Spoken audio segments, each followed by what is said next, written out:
Lucas, capítulo 10, versículo 38 em diante. Quem achou, diga amém.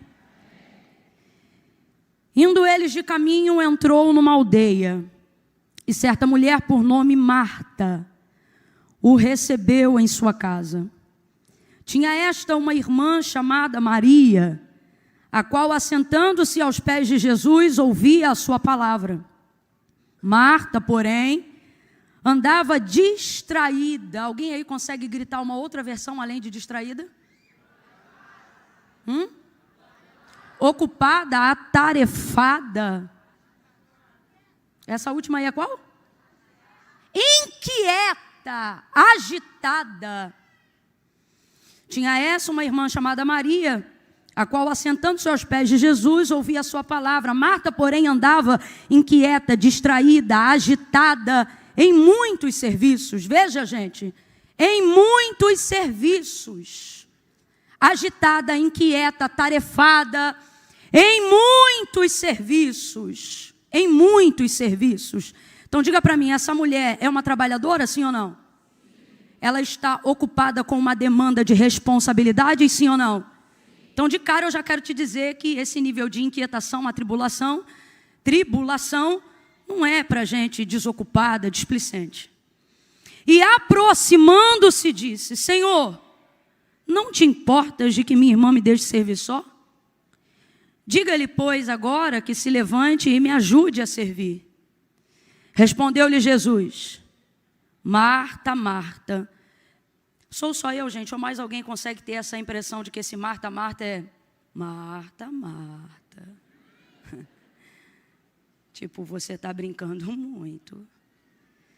Marta, Marta, estás ansiosa e preocupada com muitas coisas, mas uma só é necessária. E Maria escolheu esta, a boa parte, a qual não lhe será tirada. Diga amém pelo texto sagrado. Glória a Deus. Glória a Deus. Glória a Deus. Pai, em nome de Jesus, somos dependentes do Senhor. Precisamos de Ti. Precisamos muito de Ti. Agora mesmo, em nome de Jesus, na pessoa bendita do Teu Espírito Santo. Opera no nosso entendimento, na nossa mente. Nós levantamos as nossas vozes agora em oração e em súplica, diante da exposição do texto sagrado, da Tua palavra que é viva, que é eficaz, que é competente, que é penetrante, que entra mais profundamente do que qualquer perfuração de espada com 2 gumes, que é poderosa para discernir os pensamentos, as intenções do coração. Senhor, nós precisamos disso nessa manhã. Estamos aqui não porque desejamos ouvir voz de homens, mas porque queremos ouvir a Tua voz, porque Tu tens a palavra do conselho, maravilhoso conselheiro, Pai da eternidade, príncipe da paz. Levantamos as nossas vozes suplicando a paz do Senhor sobre a nossa mente, sobre os nossos corações. Ministra pelo poder da Tua palavra aquilo a qual Tu sabes o quanto necessitamos, a organização dos pensamentos, a reorganização das prioridades da nossa vida. Estamos aqui glorificando, adorando, arrumamos-nos para chegar aqui na Tua casa, mas Tu sabes como está a alma, carente de uma arrumação, aonde só o Teu Espírito pode arrumar, aonde só o Teu sangue pode limpar, aonde só a operação do Teu mover pode fortalecer áreas abatidas, áreas que estão em avaria, áreas que estavam se deteriorando. Ainda antes de falarmos de Ti, permita-nos falar contigo um pouco mais, para que haja alívio, para que haja abertura dos ouvidos, para que haja quebrantamento do coração e da alma. Espírito Santo de Deus, ouve o nosso clamor nesta manhã.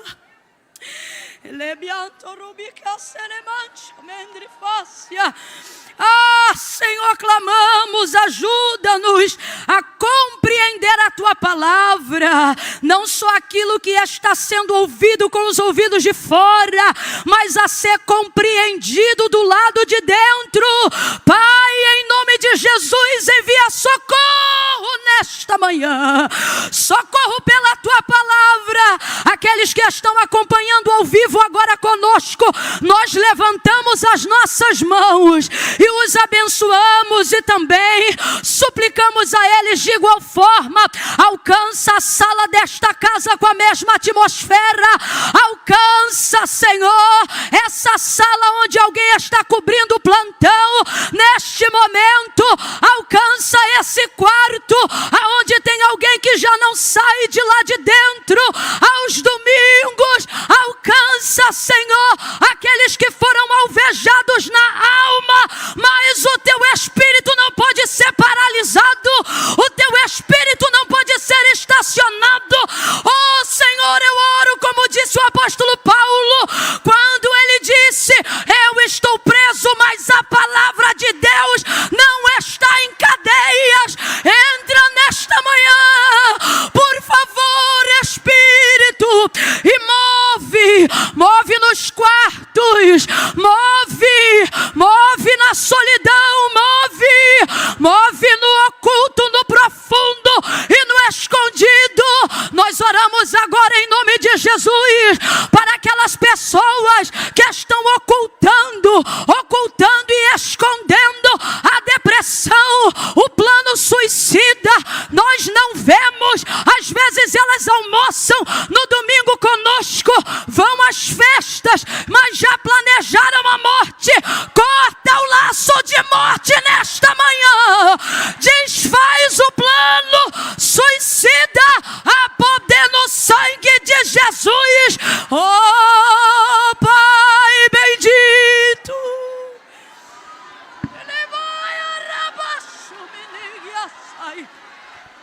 em nome de Jesus, a poder no Teu nome, Jesus.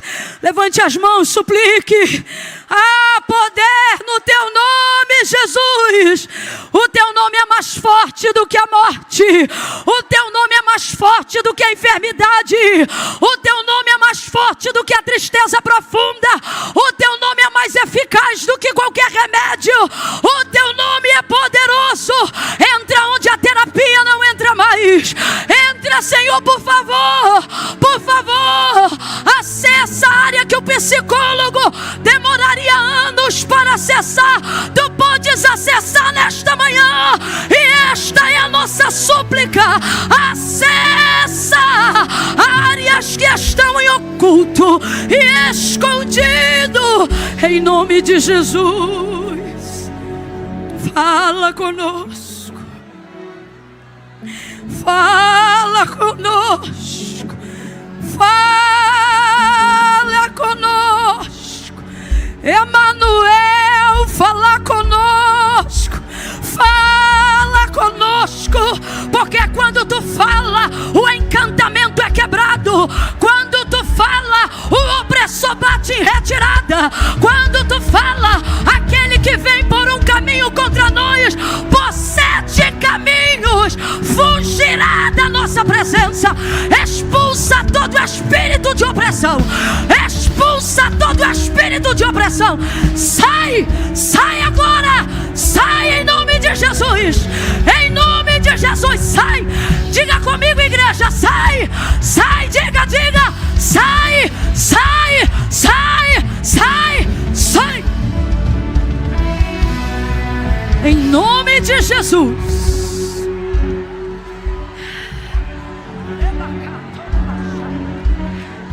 Assim nós oramos crendo.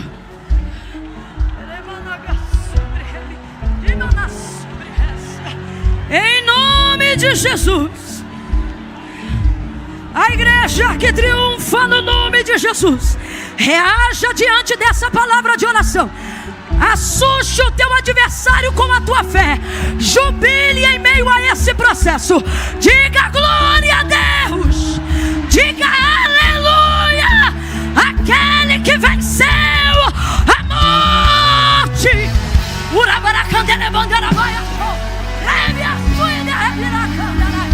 Porque o Senhor me ungiu para pregar liberdade aos cativos. Sobre. Aleluia! Aleluia! Oh, óleo de alegria. Óleo de alegria. Vestes de louvor. Vestes de louvor. Coroa ao invés de cinza.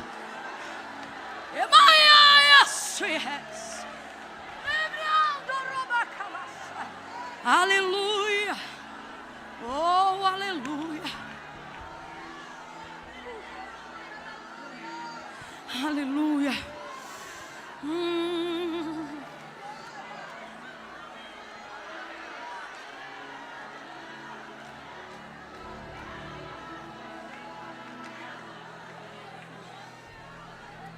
Aleluia. Aleluia.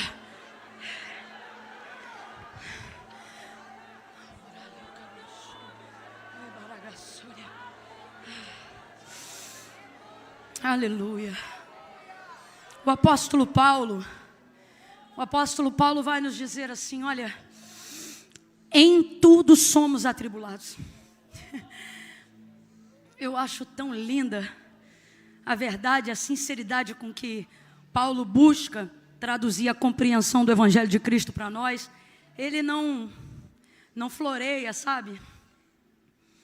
Em tudo somos atribulados. Em tudo, você já viu? O cristão, ele vai fazer alguma coisa que é comum para qualquer pessoa, mas com ele, parece que o negócio move diferente.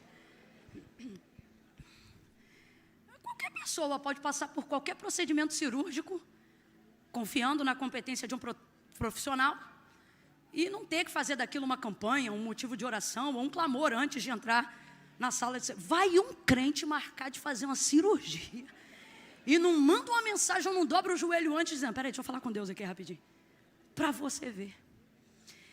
Em tudo somos atribulados. E ali ele vai prosseguindo nessa mesma linha e termina dizendo, abatidos, mas não destruídos. Olha para cá, você está triste, não está destruído. Você está tratando uma depressão, você não está destruído, senão a gente não estava aqui tendo essa conversa agora. Olha com alívio para quem está do seu lado e diga, estou vivo. É isso aí, está vivo. Quantos vieram depois de você e já não estão mais aqui, mas você está aqui.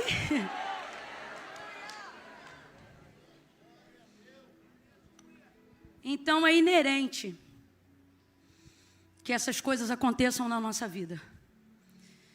Inclusive são as dores, as lutas, certas angústias e o sofrimento que produz em nós as coisas que são necessárias para que nós possamos crescer na graça, no conhecimento, no poder de Deus, para que nós possamos ter experiência, autoridade nessas áreas. Precisamos compreender que existem algumas coisas que Deus já liberou sobre nós. O poder de Deus, né? Já foi liberado. Jesus já liberou a palavra do poder sobre os discípulos, sobre os apóstolos, sobre a igreja. Essa palavra foi confirmada quando o selo que evidenciaria esse poder descesse sobre nós, Atos dos Apóstolos, capítulo de número 2, revestimento de poder pelo Espírito Santo de Deus. Mas acessar isso requer de nós um posicionamento. Não é que não tem, está disponível. Mas é o nosso posicionamento que nos dá esse acesso. Então, veja, você não recebe, se torna ou ganha autoridade por aquilo que você passa. Muita gente está passando pelo que você passa e não vai sair melhor do que entrou, e alguns nem vão sair.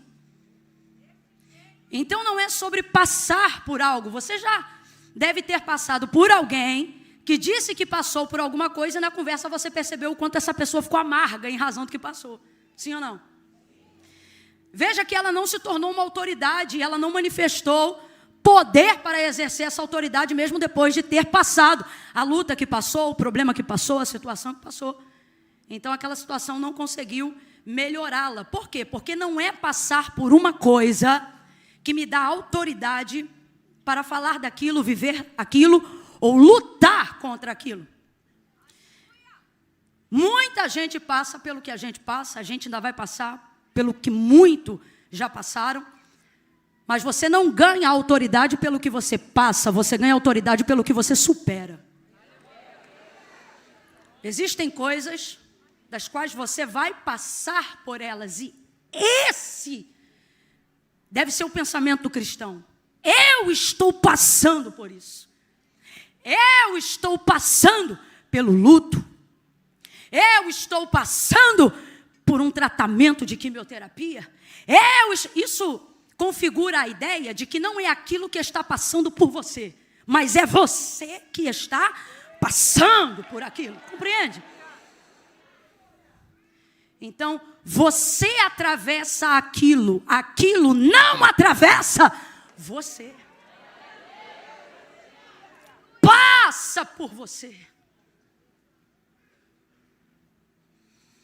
Então é necessário colocar em mente, eu estou passando, eu vou superar, e adotar um comportamento condizente com a palavra que a sua vida carrega. Porque o que nos dá esse empoderamento para passarmos essas situações é Jesus. E aí eu, entendendo isso, não preciso mais dizer o que a Bíblia não diz, quando ele afirma: no mundo tereis aflições, mas tem de bom ânimo, eu venci o mundo. Eu não preciso acrescentar, vós vencereis. Por quê? Eu não vou vencer de novo, porque eu entendo que mesmo passando por isso, eu já venci nele. Rapaz, isso traz uma nova roupagem para você passar por qualquer coisa. E qualquer um vai te taxar como louco, dependendo do nível e da capacidade que você tem de ter esse posicionamento e esse comportamento diante daquilo que você está passando. Não. É daí que surgem expressões como, aqueles que me conhecem um pouco mais de perto sabem, né? Já confundiu o inimigo hoje? É daí, rapaz, é desse tipo de posicionamento. É você estar querendo chorar e fazer isso no secreto, mas levantar no devocional dizendo: diabo, sai da minha frente que eu já acordei. Sai da minha frente que eu estou de pé mais uma vez. É você querer ficar amuado dentro de um cenário de isolamento, sem perspectiva, e colocar uma roupa no domingo de manhã. Só Deus sabe a luta que foi para você escovar um dente e conseguir estar hoje aqui.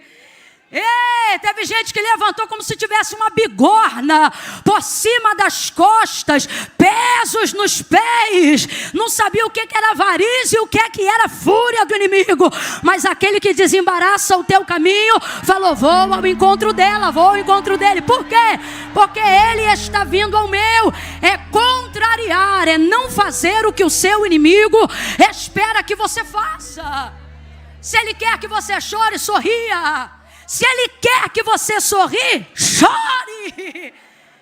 Confundi-lo é contrariá-lo. Esse posicionamento te ajuda com isso.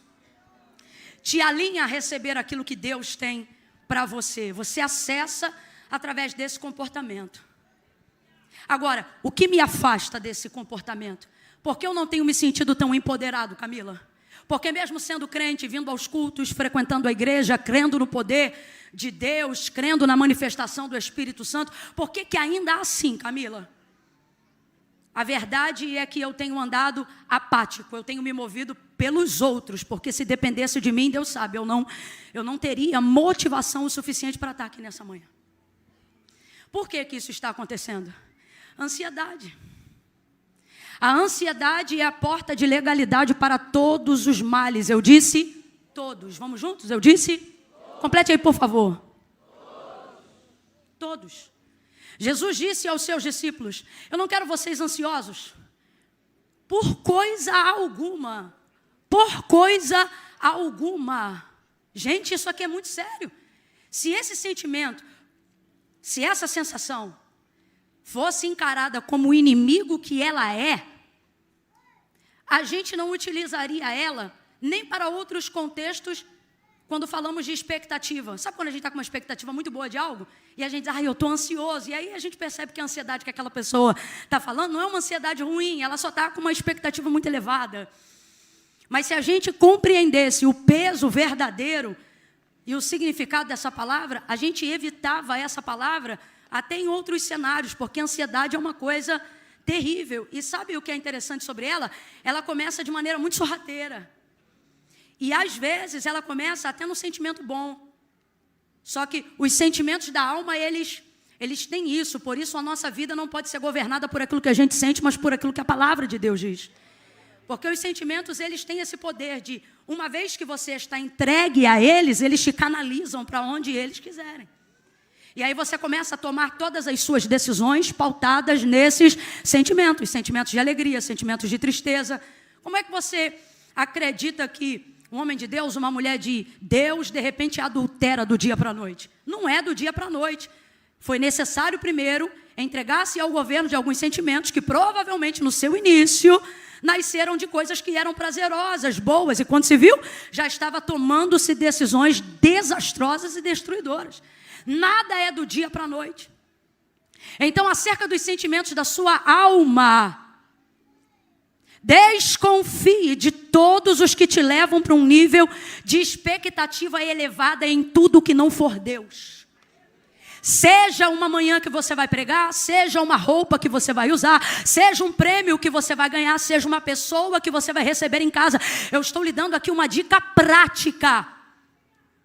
Nivele abaixo de Deus até os sentimentos que são bons, mas que não estão ligados diretamente à pessoa dele. Porque a tendência deles, ao serem exercitados dentro de você, nessa maneira, em algum momento eles vão te canalizar para a pior faceta da ansiedade. E qual é a pior faceta da ansiedade? E eu não sou especialista dessa área. Qualquer dia eu creio que Deus vai tocar em alguém para trazer. Quem sabe o doutor Augusto Cury para dar uma lição, alguma coisa? Não sei, vai que Deus toca. Eu não sou especialista dessa área, mas certamente eu sou consumidora desse sentimento e você também. Então a gente não sabe falar tudo porque sente, mas sabe falar como é que a gente fica quando a gente sente. E como é que a gente fica? Atribulado, inquieto, angustiado, deita, mas não dorme. Está de férias, mas não descansa. Conversa com alguém aqui no olho, mas daqui a pouco a mente está fugindo para algo que não está naquela conversa. E se você for meio sonsinho, você vai dando um sorriso, outro, e não deixa a pessoa perceber. Mas se você for do tipo que gosta de estar presente, você diz, desculpa, repete, eu não prestei atenção. Mas como? Você não estava mexendo em nada na hora? É a mente, ela é capturada sem a sua permissão. Porque a ansiedade já tem esse nível de autonomia dentro do seu interior, porque ela foi exercitada nesse contexto que eu trouxe para você aqui. E aí começa a vir angústia, tribulação, dor. Bem-aventurados aqueles que compreendem que essa fraqueza lhes empurra para o altar. Muito mais difícil vai ficar aqueles que pensam que primeiro tem que resolver esses problemas para depois terem espaço no coração para vir adorar a Deus. Quantas pessoas poderiam estar presencialmente aqui nessa manhã, mas não conseguiram, porque tinha o horário da comida do fogo, tinha o horário que tinha que limpar a Camila, eu trabalho de segunda, a segunda eu só tenho esse dia. E é nisso que vez ou outra alguém edita aquilo que eu falo para poder macular aquilo que eu prego, mas é sobre isso que eu me refiro. É quando a sua expectativa no trabalho é maior do que toda expectativa que deveria estar em Deus para te dar saúde, para trabalhar. Por quê? Porque o trabalho pode te dar dinheiro, mas saúde quem dá é Deus. Paz de espírito quem dá é Deus. Dinamismo quem dá é Deus. Potência quem dá é Deus. Produtividade não ativista quem concede é o Espírito Santo. E quantas vezes o nosso olhar, a inclinação do nosso coração está para tudo aquilo que diz respeito ao que achamos que é urgente. As contas são urgentes, aquilo que está em casa para resolver é urgente, é tudo urgente, urgente, urgente. E Charles Haddon Spurgeon dizia: cuidado para que vocês não deixem aquilo que é urgente tomar o lugar daquilo que é importante. E tem diferença, Camila? Tem, gente. Porque urgências você vai ter sempre. Carro tu vai consertar de vez em quando, vai ter que trocar de vez em sempre. Filho, é que eu estou numa fase, meu filho, essa fase vai até. Não essa propriamente talvez que você está passando, mas filho, entendeu? Filho.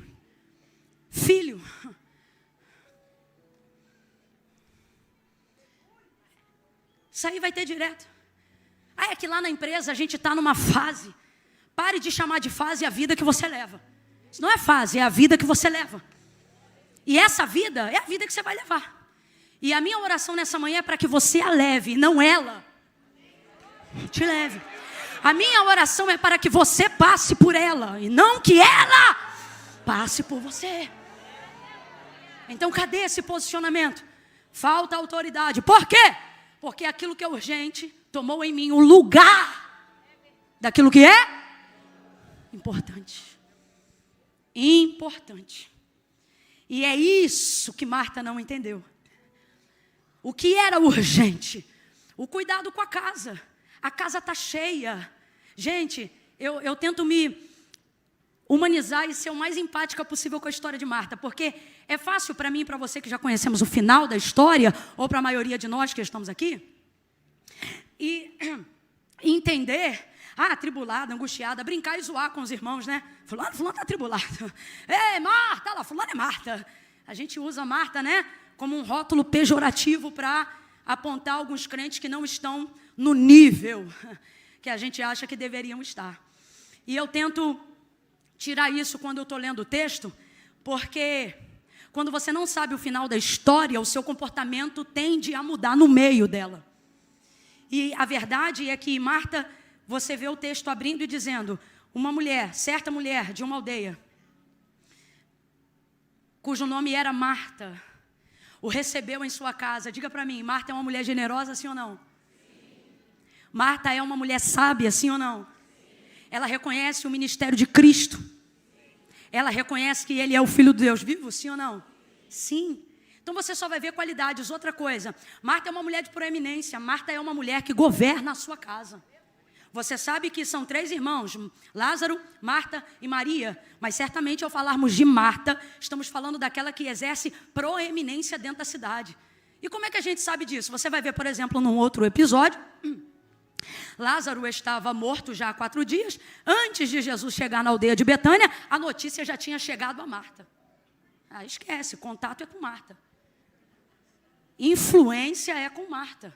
Ela sabe do que está acontecendo mesmo onde os olhos dela não estão ocupando. Ela é uma mulher que exerce um nível de controle. Então, sem dúvida, poderíamos tirar aqui outras lições a exemplo de liderança sobre a vida de Marta. Agora, Camila, será que eu me identifico? Todos nós, homens e mulheres aqui, nos identificamos com Marta. Por quê? Podemos não ter o governo da aldeia, podemos não ter a popularidade da cidade, mas temos o governo da nossa casa. Seja como pai, seja como mãe, seja como mulher, seja como sacerdote, cabe a você esse governo. Outra coisa, manifesta o apontamento para ela, o desejo de receber Jesus. E você vai ver baseado em Lucas capítulo 7, versículo 44, e em Lucas capítulo 19, do versículo 1 ao 6, que deixar Jesus entrar é uma coisa, receber é outra. Eu já tive a oportunidade de falar isso a alguns que estão aqui. Deixar entrar, meu irmão, é abrir a porta. Se você deixar a porta aberta e você morar em beira de rua, até cachorro entra. Nunca expulsou um cachorro do quintal, não? É que agora a gente só cresce para prédio, né? Mas o povo aqui que é de quintal, só quem é do quintal. Dá um aleluia aí para a gente ver que ainda tem terra nessa terra. Sabe do que eu estou falando? Vez ou outra minha avó dizia, fecha a porta, senão o cachorro entra. E come a comida do outro cachorro, que já era difícil de conseguir. Então uma coisa é deixar entrar, outra coisa é prestador de serviço. Se for serviço rápido, você deixa entrar. Entra, faz e vai. Às vezes não usa banheiro, não coloca café. Se você não for uma pessoa de bom senso, nem água oferece. Tomara que não tenha nada que aponte que você é cristão na sua casa. Mas enfim, porque é diferente. E o texto é claro, porque eu já usei aqui essas duas referências para mostrar que a conotação escrita no grego exerce o mesmo significado. Qual? Não significa que deixou entrar, significa que recebeu. O que é isso? Me preparei. Eu desejei esse momento. Oh, aleluia. Eu desejei esse momento. Então, de repente vem Jesus, então chegando depois do convite. Agora, qual que é o lance de quem deseja Jesus? De quem quer receber Jesus? É que você se apaixona por Ele. Você olha para Ele. Mas quando você vê quem anda com Ele, você diz, eu quero Ele. O convite para entrar na sua casa, você faz a Ele. A vida e a alma que você entrega é para Ele. Só que de repente você diz, Jesus, vem. E Ele entra e daqui a pouco passa um sanguíneo. Daqui a pouco passa um bipolar. Daqui a pouco passa até traidor entra. Dá um nervosinho na gente. Eu convidei ele, mas não vou falar nada. Melhor não. Todo mundo sabia que Jesus, quando não estava com ninguém, estava no mínimo com 12. Fora a multidão que afluía, como disse Lucas, por onde ele passava. Então entenda, é como se, eu acredito, que ela tivesse se preparado para receber um quantitativo de pessoas. Mas você tendo Jesus na casa, nunca sabe a proporção que o negócio vai tomar. E nisso, ela quer receber. E ela sabe, por conhecê-lo, aquilo que os discípulos souberam diretamente dele, e nós conhecemos. Quando ele disse, olha, eu estive preso e vocês não foram me visitar. Estive nu e vocês não me vestiram. Eu tive sede, vocês não me deram de beber. Fome, vocês não me deram de comer. Aí Pedro vai dizer, Senhor, quando foi que alguns de nós fizemos essas coisas que o Senhor está falando? Ele diz, ora, quando vocês não fazem aos pequeninos, a estes. Agora, e os pequeninos, quem são? Jesus disse, dos tais é o reino. O contexto de crianças ali é para todos esses que têm esse coração e que muitas vezes são marginalizados dentro da sociedade. E essa é a exemplificação de Jesus.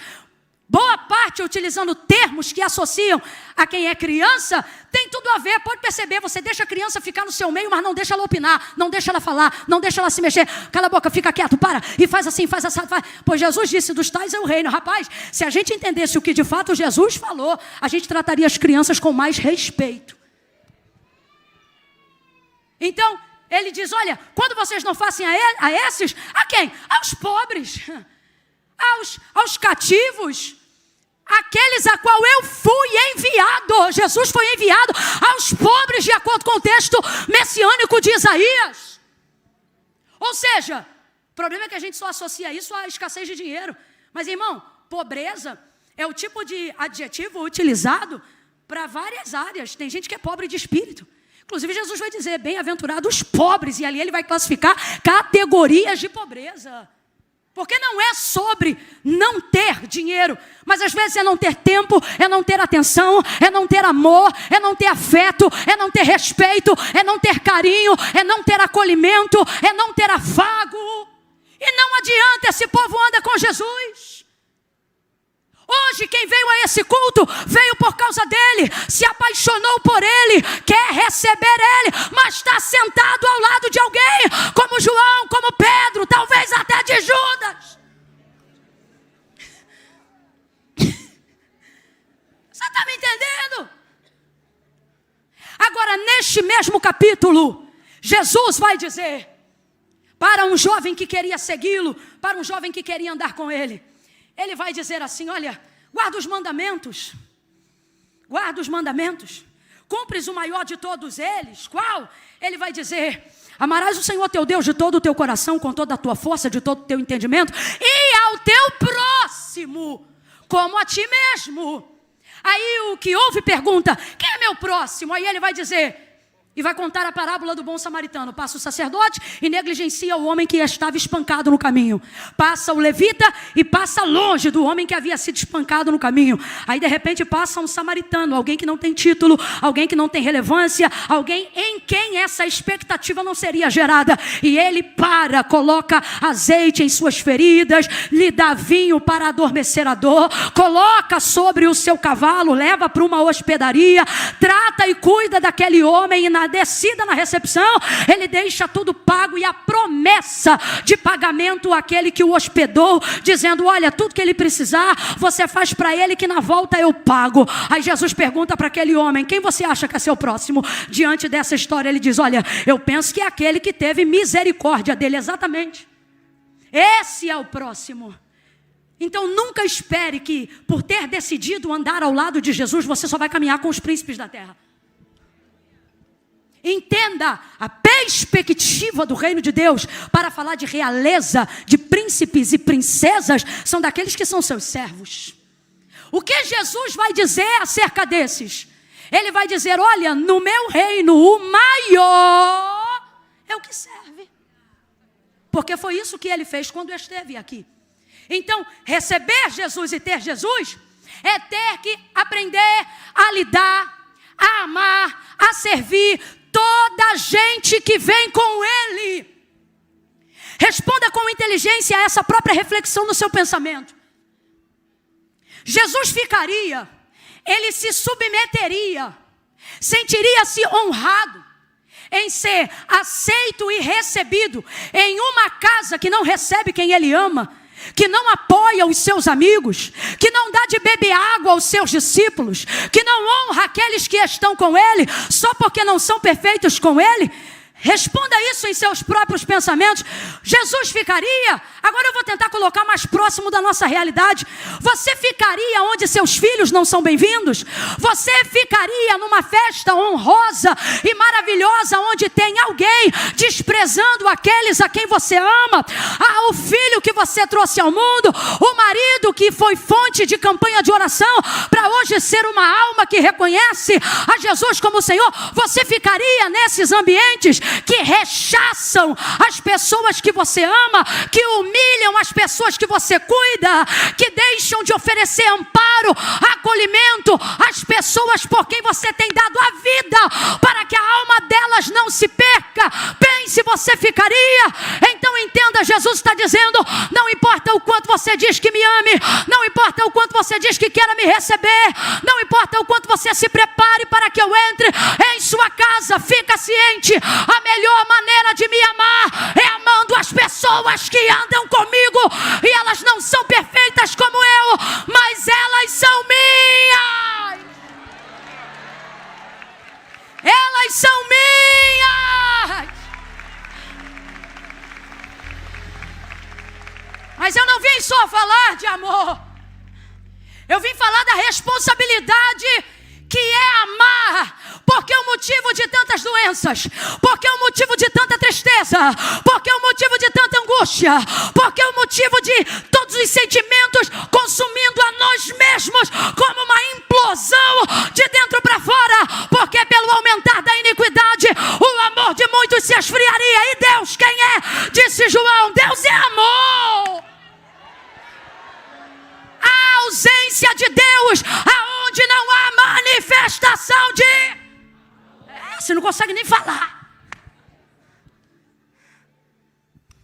Agora, como é que eu amo? Porque esse amor é que cura. Porque esse amor é Deus. O amor que crê, que espera, que suporta. É sério mesmo que você acha que eu nunca tive vontade de dar na cara de ninguém?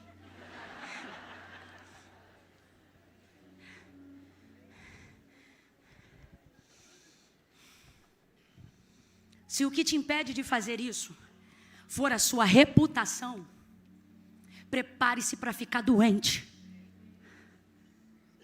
E para ficar doente ninguém se prepara. Então você tá, meu irmão, tá numa situação difícil.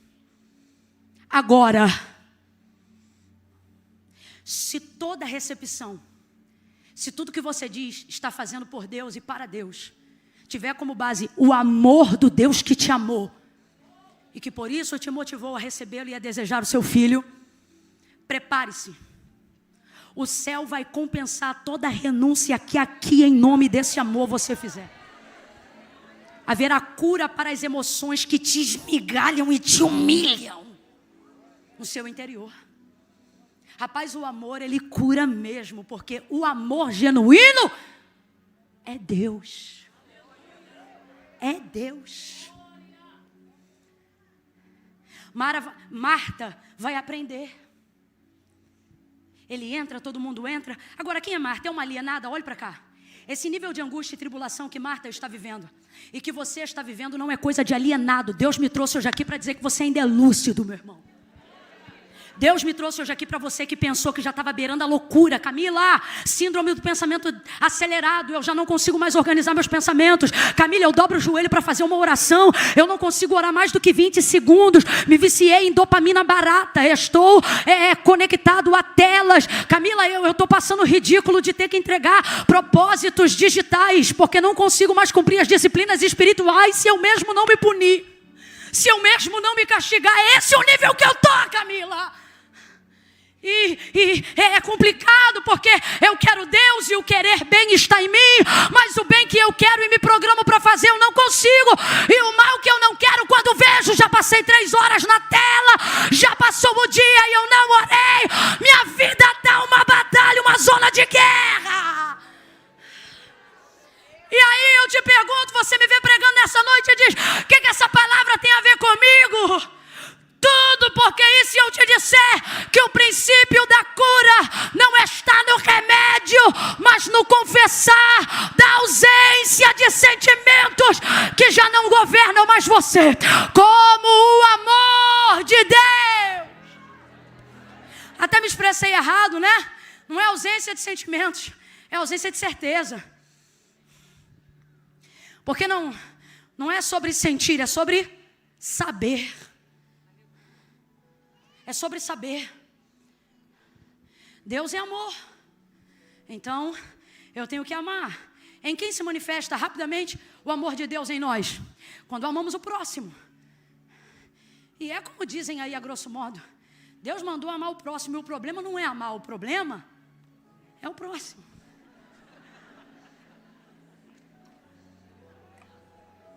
Mas e se eu te falar que nessa manhã Deus te trouxe aqui para dizer: o próximo não é o problema, é o motivo. O próximo é a forma que eu te entreguei. Eita, estou sentindo uma graça de Deus tão grande aqui. O próximo é a oportunidade que eu te conferi de me conhecer melhor. O próximo é a oportunidade que eu te dei de ter uma experiência pessoal, íntima e profunda comigo. Na vida do próximo é a distância física mais curta entre você e Deus, é entre você e seu próximo. Quando você quiser abraçar a Deus, abrace seu próximo. Quando você quiser sentir-se amado por Deus, ame o seu próximo. Eu não estou dizendo quando você quiser ser, você é. Eu estou dizendo quando você quiser se sentir. É no seu próximo. Agora, é difícil. Por quê? Porque eu quero Deus, mas não quero meu próximo. Eu quero Jesus, mas não quero meu irmão. Eu quero a igreja, mas não quero o pastor. Eu quero a mensagem, mas não quero o pregador. E começamos a desassociar e a deslocar completamente Deus das pessoas que Ele usa, Deus das coisas que Ele se manifesta. E perdemos o tato espiritual, físico e emocional, porque as referências vão embora, a iniquidade cresce, o amor. Glória a Deus. Acabou. Não sente mais, não confia mais. não ama mais, não faz churrasco mais, não confraterniza mais. Tua família está minguando, porque ninguém é perfeito, ninguém está à tua altura. Tua casa não recebe crianças, senão elas quebram as coisas da sua casa. Então é melhor ficar vazio, na solidão daquela depressão, do que vez ou outra ter que mandar alguém vir limpar o sofá nos gritos de alguém que está fazendo uma pirraça e outra, mas que está crescendo entre os seus. E você diz: por que vou à igreja? Por que sou tão santo? Por que sou tão perfeito? Mas por que estou passando por esse momento? Você perdeu suas referências. Você deslocou Deus das pessoas. Você deslocou a manifestação de Deus das coisas. Por isso está tão frio. Por isso ora, mas não sente. Por isso busca, mas não manifesta poder. Prega, mas não manifesta a revelação. Canta, mas não é avivado pelo louvor. Por isso. Você queria uma explicação lógica? Essa foi a melhor que o Espírito Santo me confiou. E aí eu não estou falando do Espírito Santo, estou falando da minha capacidade de entrega. Porque Ele não me dá tudo o que eu preciso saber. Ele me dá tudo que eu sou capaz de administrar. E esse é o melhor, Deus sabe. Marta atribulada, angustiada. Agora, eu não vim aqui só trazer esse confronto. Eu vim te dizer que isso não aconteceu do nada. Não é porque você é relapso, relaxado. Não é porque você é um negligente. É porque você sempre exerceu o governo. É porque se você não acordasse cedo, não tinha quem acordasse atrás de você para fechar a renda contigo. Foi por isso que você ficou assim. Só que você esqueceu que quem te deu força para levantar e para ir atrás e para ter quem aceitasse convites e oportunidades para você trabalhar, tudo isso foi Deus, mas em algum momento a meritocracia tomou o lugar da consciência da graça. E você começou a trabalhar, a cuidar, a proteger. E Deus deixou de ser o Senhor da sua família, dos seus negócios. Aí você diz: não, Camila, eu estou aqui nessa manhã. Deus diz: eu sou teu Senhor no papel. Na vida física, é você. Você cozinha, você prega, você canta, você roda, você dirige. É você que trabalha, você que vai, você que constrói, você que edifica. É você que emite nota, é você que arruma a casa. E vez ou outra você grita, porque se não fosse eu. E Deus dizendo, e eu aqui pensando que eu sou. E você aí com certeza, né? De que é. Marta está ali. Eu tenho que exercer controle. Eu tenho que fazer o que precisa ser feito. Só que o que isso gera nela? Angústia, tribulação. E veja, todos nós estamos passivos disso. Todos. Só que, qual é o problema? A Bíblia diz que a boca fala do que o coração está. E isso é que é o perigo, porque esta mesma Bíblia também diz: guarda o teu, porque dele procedem as saídas para a vida, da vida. Então, qual que é a questão aqui? Eu quero ele, mas tenho que cuidar deles. Então, para cuidar deles, vou ter que me ausentar dele. E ela se ausenta e cuida. Quando ela vê que não dá conta, ela não só não fica no lugar que ela deveria estar.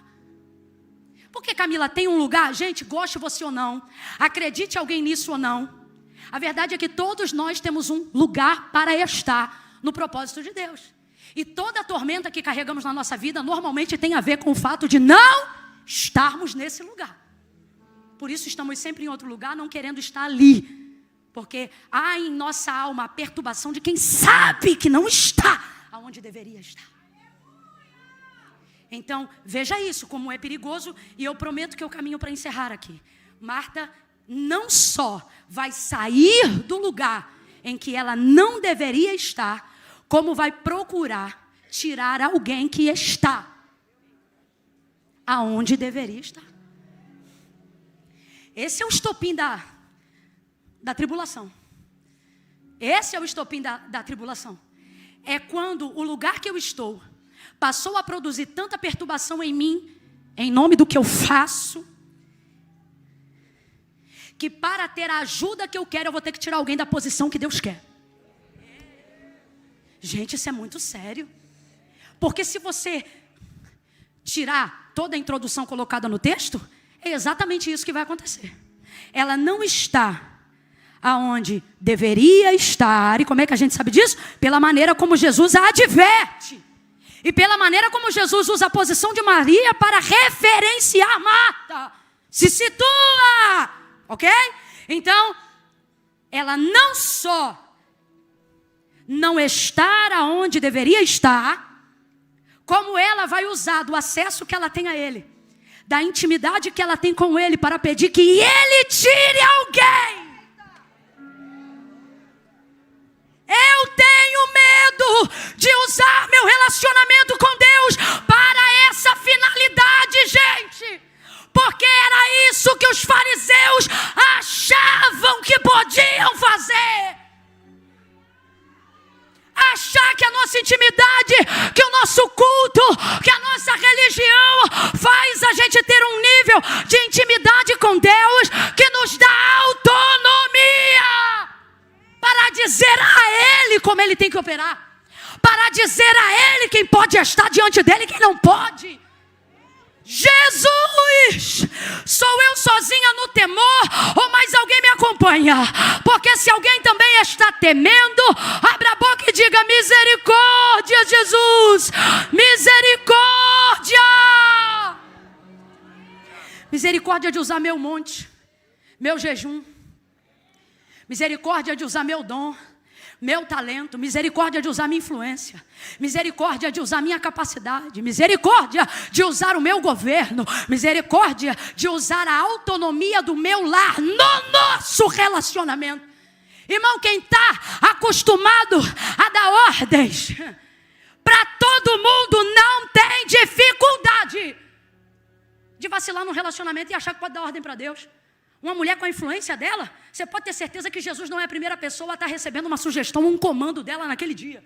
É ruim, hein? O que já teve de funcionário, de servo da casa. Já viu o vaso da latrina? Já tirou? Não, já vi, vai lá e tira de novo. Eu estou imaginando aqui, porque não tem como, irmão. É o que eu estou dizendo, não é fase, é a nossa vida, gente. Agora, olha o nível. Rapaz, ela sai de onde ela está. E nessa hora a gente pensa, vai ver que a palavra cativou também. Se eu estou lá, eu pensaria assim: olha lá, Marta, estava tribuladinha, mas olha aí a obra que Jesus faz. Aí só que vem ela chegando. E o crente? Eu imagino o crente olhando e pensando: coisa linda. Ixi, quando eu entrei aqui, isso estava doida. Mas agora, olha lá, olha lá, olha lá, olha lá. Aí vem ela. Se aproxima de Jesus. Senhor, ao respeito, à reverência. Eu tenho medo disso. Senhor, ou seja, reconheço, recebi, sei quem és. Senhor, não te importa, rapaz, ela não só pede, ela pensa que pode influenciá-lo. Eu não aguento. Alguém pensa, Camila é maluca. Mas é que eu não aguento, eu tenho que extravasar de alguma maneira para não falar besteira. Gente, ela não só pensa que pode decidir, mas que pode influenciá-lo antes. Isso aqui é quando o meu governo vira manipulação. É quando toda a capacidade que eu desenvolvi com a graça de Deus agora não será usada para a glória de Deus, mas para os meus interesses. Cuidado! Ela vem, Senhor, não te importa? Como quem diz assim: gente, eu estou doida ou alguém mais aqui tem margem para isso aqui? Pode me corrigir de verdade, viu? Por favor. Mas a impressão que eu tenho no nascedouro da motivação é assim: não é possível que o senhor não está vendo aqui, né? A impressão que dá é que até Jesus não está muito certo do que está acontecendo ali. É a impressão que dá. Isso quem está falando sou eu. Senhor, não te importa? Traz um clima tenso agora. Um clima de quem vai tomar um Marta agora. Vem, sei lá, num órgão americano, um negócio. É, uma coisa meio TDJ, sei lá. Veja. Senhor, não te importa que eu sirva só? Primeiro, antes de olhar para qualquer um, olha para mim. É isso.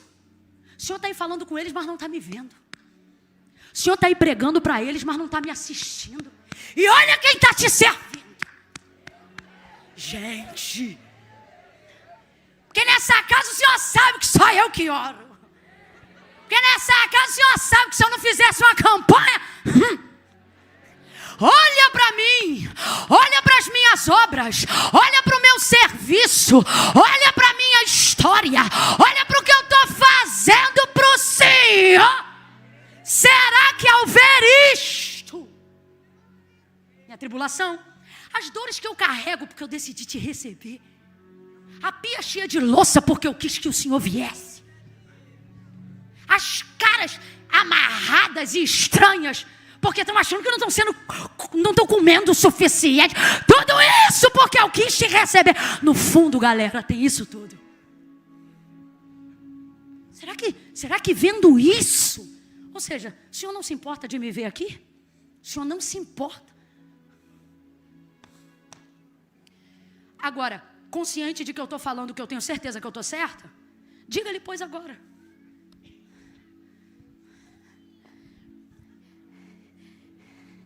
E é aqui que mora o mais alto grau de orgulho. Aonde? Na certeza de que não há hipótese alguma de você estar. É nessa hora que não dá para distinguir quem é Lúcifer e quem é a gente.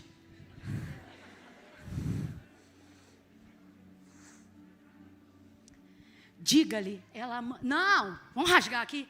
Ela falou para ele o que ele tem. Mais do que isso. O que ele tem que... Você não fala para o verbo o que ele tem que falar.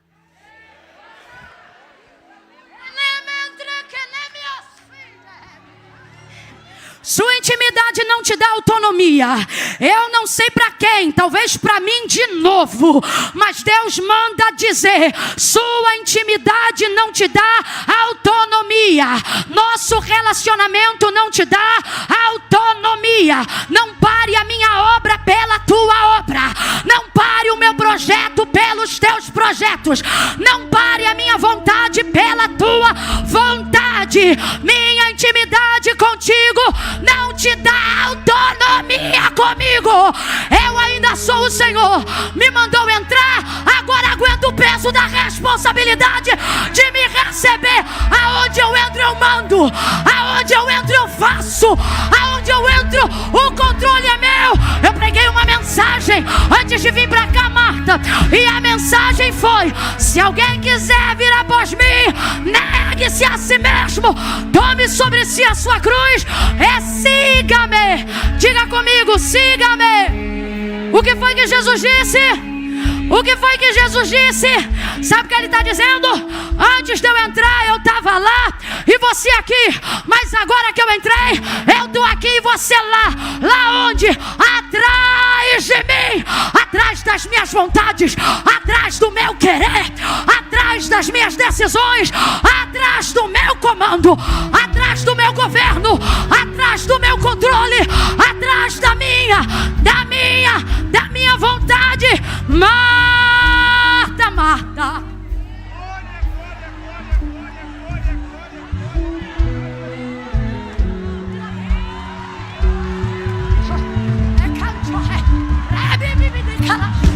Atrás, vai para trás, vai para trás.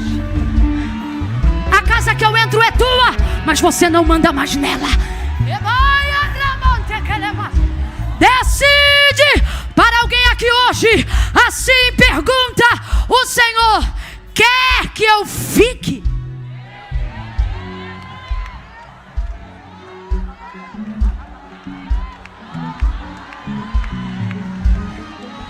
Porque se a tua vaidade e o teu orgulho entrar por uma porta, eu vou sair pela outra e levo Maria comigo.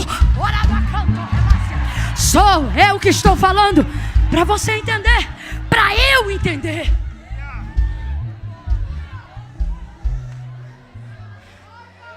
Deixa isso aqui no altar hoje. O quê? Essa certeza de que você não erra. Deixa isso aqui hoje. Antes que seu relacionamento de intimidade seja comprometido com Deus. Deixa isso aqui hoje. Deixa na casa. Tira de você, deixa na casa. Entrega no lugar que tu viu Maria, aos pés. Deixa aí. Com todo carinho, perguntar para quem está do teu lado, qual é teu nome? Qual é teu nome? Faz assim para ele. Fala assim para ele. Ou para ela. Ouvi. Deus te chama hoje. 2 vezes. 2 vezes. Pastora, qual é seu nome? Sônia. Eu vou chamar a senhora com todo respeito. Irmã Sônia, pastora Sônia, ora há tantos anos que quando ela vai pegar um negócio no chão, Deus diz o que foi. Nada, Senhor, só vim pegar um garfo aqui que caiu. Mas com todo respeito, eu vou dizer Sônia, Sônia. Só por isso que eu não vou dizer pastora. Porque quando o confronto é nesse nível, o Senhor deixa os títulos lá fora. Agora, a liberdade que eu peço, Senhora, que me conceda, eu também lhe dou. Não diga pastora, não diga profeta, porque é tudo isso que tem me feito mal. Diga Camila, Camila. Se quiser, não precisa nem falar Barros. Fala assim, Barro, Barro. Quando eu disser 3, você vai olhar para quem está do seu lado e vai chamar o nome, não o apelido, o nome dessa pessoa 2 vezes. Porque a minha oração agora, em nome de Jesus, é que ele não ouça você, mas que ele veja Deus usando a boca do próximo para dizer, estou te chamando de volta para o centro da minha vontade. Então, se você quer ir para esse lugar e não quer se perder, por que adianta você sair de onde está, mas não saber onde tem que estar? Continuar perdido, vai vir para o culto, para outro, depois vai te embora. Então, só para quem quer, tá? Para quem não quer, não vem, não faz. Nada que pode ser por forçação, porque é por fé. E o que não é por fé, é pecado. No 3, você vai dizer, fulano, fulano. É um... Já sabe o nome dele? Pergunta, menino. 2. Fica bem sério. 3.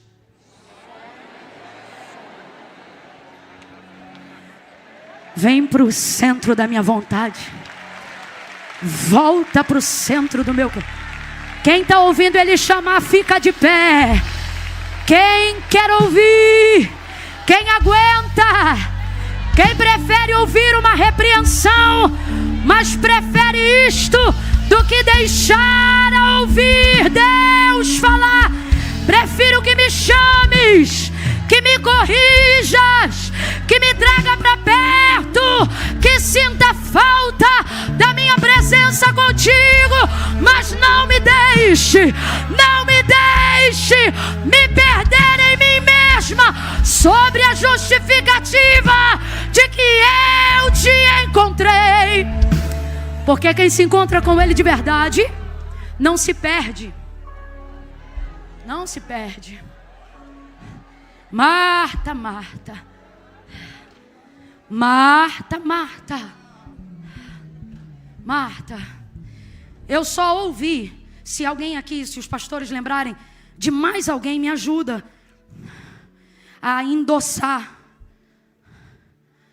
Mas eu só me lembro dele ter dito o nome 2 vezes de mais uma pessoa com o mesmo governo, influência e expectativa que ele punha sobre essa pessoa, mesmo quando ela ainda não estava pronta, mesmo quando ela ainda estava atribulada, mesmo quando ela ainda era um trigo novo, que é Pedro, quando Jesus chamou de Simão, Simão. Lembra de mais alguém? Será que tem mais alguém?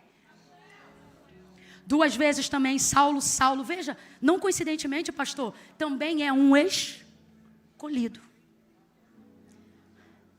Samuel foi 3, né? Mas eu digo assim, olha, seguido do nome como foi Saulo, Saulo, Saulo, na mesma linha. Simão, Simão, na mesma linha. Marta, Marta. Samuel muito bom também, mas foi espaçado. Primeiro, aí depois de novo, depois... Esses 3 não. Alguém aqui lembra de mais alguém? Então, o Pedro é o Simão.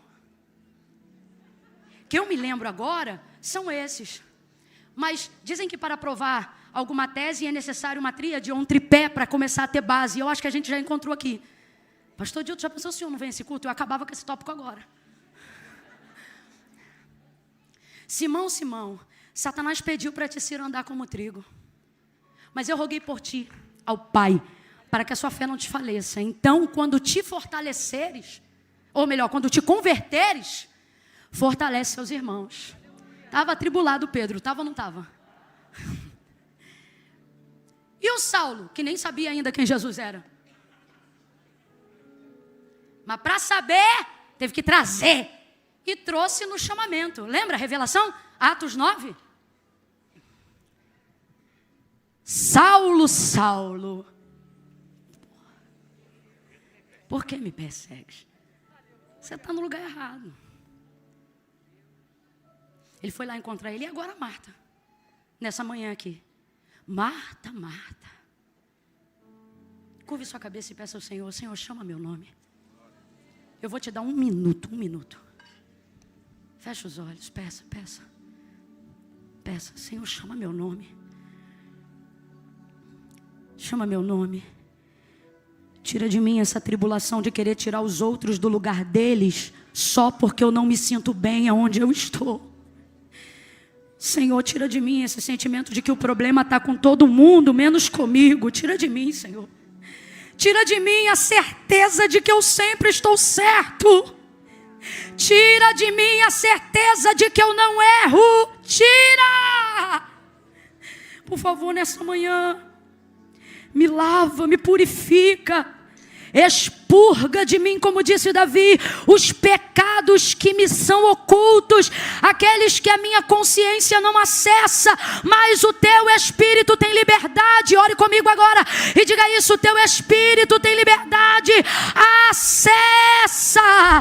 Acessa toda a informação sobre mim mesma que a minha consciência não consegue encontrar, porque o meu ego religioso, meu ego espiritual está tão grande que eu não vejo. Por favor, chama meu nome. Nessa manhã eu quero também escolher estar onde Maria está. E o Senhor sabe que é verdade, porque quando eu não estou, é como Marta que eu fico. Mas nessa manhã, a minha oração, a nossa oração, bota a mão no ombro do irmão, ore junto. Se aproxime do próximo, se aproxime do próximo. Vamos dizer juntos: por favor, Senhor. Por favor, Senhor. Chama meu nome e me leva ao lugar da tua vontade. Me leva de volta aos teus pés. Em nome de Jesus. Amém.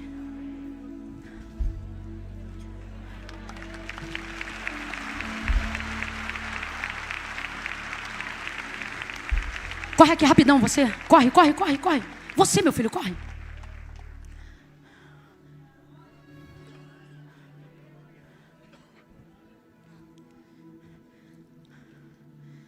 Camila, eu ouvi meu nome. Ouvi meu nome na palavra. Aleluia. Ouvi meu nome no Espírito. Ouvi meu nome na mensagem. Eu quero Jesus de volta. Eu me afastei, me distanciei. Ele vai dizer: leva-me ao lugar. E se você está afastado, distanciou-se dos caminhos do Senhor, nessa manhã veio visitar, mas Jesus está dizendo: hoje você não sai daqui sem me receber. Você vai sair do teu lugar. Camila, tem que ir aí? Tem. E não é para ninguém sair pela porta de lá. Tenha temor. Tenha temor. Quando vê as pessoas se encaminhando, porque eu creio que tem alguém aqui que ouviu o nome. Camila, eu ouvi. Deus está me chamando, é hoje. É agora. Ele vai dizer: leva-me ao lugar, e você vem agora, porque o lugar